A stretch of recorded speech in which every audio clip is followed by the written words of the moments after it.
ini ngaji itu harus objektif itu jujur.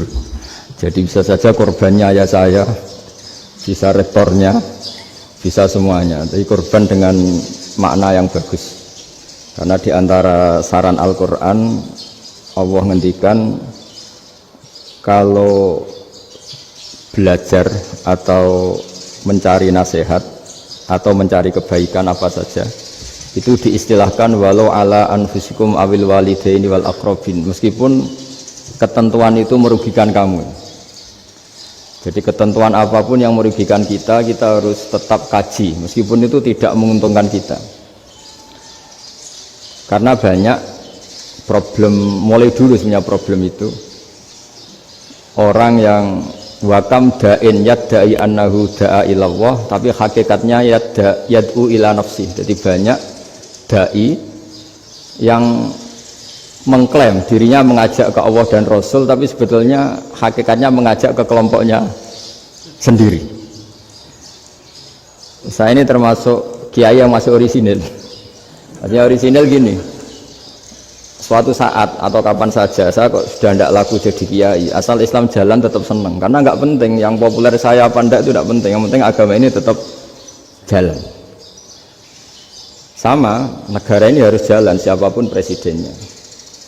Ya, ini penting saya utarakan karena perbedaan antara nafsu dan komitmen beragama itu tipis sekali. Sehingga dulu pernah ada cerita, ini bukti keadilan Rasulullah SAW. Pernah suatu saat Nabi itu ngaji, yang ngaji seperti ini. Terus ada pemuda dengan cueknya ngelewati masjid yang sedang dipakai Nabi ngaji. Singkat cerita semuanya ngomel ya, bergumam. Celaka betul pemuda itu, ada Nabi ngaji kok tidak ikut ya. Tapi Nabi secara besar hati ngendikan, ini ada di beberapa kitab di Fadhailul Kasbi, keutamaan kerja. Kata Nabi, pemuda itu mau mencangkul di lahannya. Jika dia mencari nafkah untuk keluarganya, untuk kebaikannya, maka itu bagian dari ajaranku. Jadi Nabi berbesar hati bahwa kerja seperti itu bagian dari ajarannya. Jadi tidak harus datang ke majelis ngaji. Dan bisa saja yang sedang hadir itu ya orang yang hindari istrinya minta belanja dari ngaji terus benar dituntut belanja kan itu. Mungkin anak-anak UMM yang kesini daripada tengok-tengok yang Malang bosen jalan-jalan ke Rembang gitu. Nah, jadi nggak mesti benar juga niatnya gitu. Jadi ya sama itu. Jadi kalau di dunia kiai yang masih orisinil itu nafsu itu benar-benar dilatih. Maka masyhur dalam cerita ada orang perang sama Ali radhiyallahu anhu. Ketika perang ini sangat semangat, tapi ketika orang itu meludahi dan Sayyidina Ali ini tersinggung karena diludahi, Sayyidina Ali langsung angkat tangan, sudah perangnya nggak usah diteruskan karena saya marah sama kamu sekarang demi nafsu karena kamu meludahi saya, padahal saya tadi motifnya demi Allah dan Rasul. Jadi sangat tipis bedanya kita emosi karena diri kita dan emosi karena Allah dan Rasul. Sehingga ketika diludahin ini terus beliau mikir jangan-jangan perang saya karena saya diludahi. Nah, yang hilang dari peradaban modern adalah Allah itu tidak begitu hadir di hati kita. Saya sering cerita di mana-mana, teks hadis itu sebenarnya berbunyi gini, ini hadis sahih. Mangka na yu'minu billahi wal yaumil akhir fal yukrim jarohu. Ada yang fal yukrim jarohu doifahu, ada yang fal yakul khairan aul yasmut.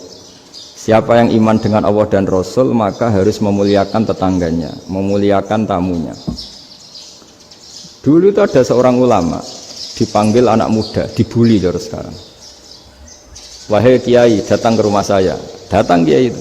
Setelah sampai ke rumah orang itu, silakan kiai kembali ke rumahnya, saya tidak butuh kiai.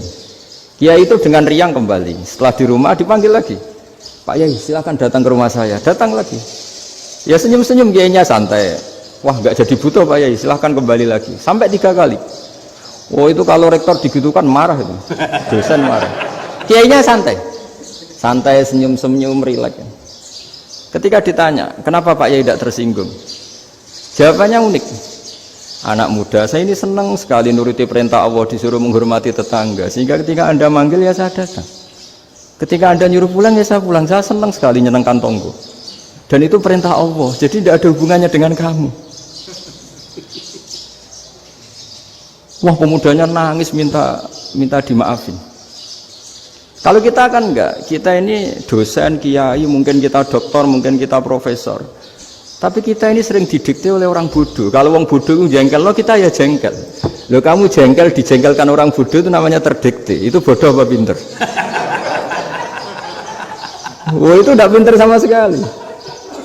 Kalau betul-betul kamu pinter, hanya bisa didikte oleh Allah Subhanahu